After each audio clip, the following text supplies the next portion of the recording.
Hey Prof.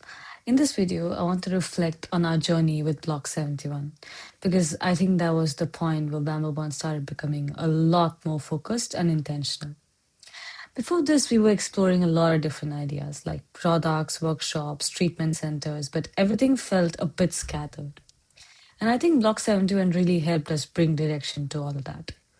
One of the biggest things we worked on was the business model canvas, and that exercise really focused us to think through everything properly, like who exactly we are serving, what value we are creating, how we deliver it, and most importantly, how it sustains itself.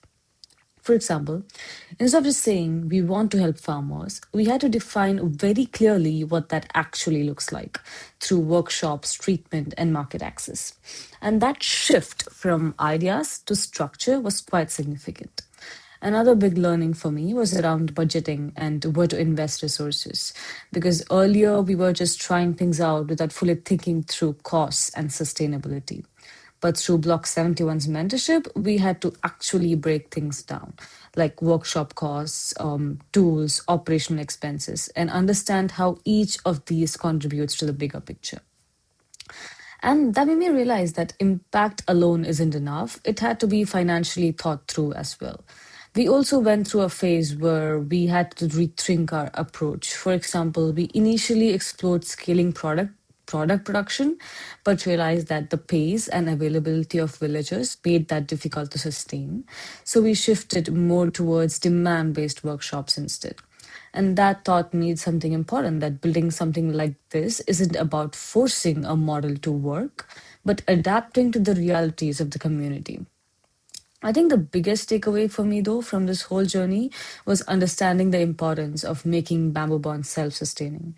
Because until then, a lot of what we were doing was supported by grants, competitions, or funding from NUSC. But through Block 71, we started asking what happens when all of that goes away? How do we make sure this continues even when we're not there? And I think that shift from short term execution to long term sustainability was something I hadn't really considered deeply before.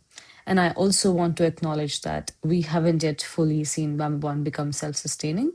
But I do think that we have done what we have done is lay down the foundation for it. And hopefully, with the junior teams continuing the work, that's something that can eventually become a reality.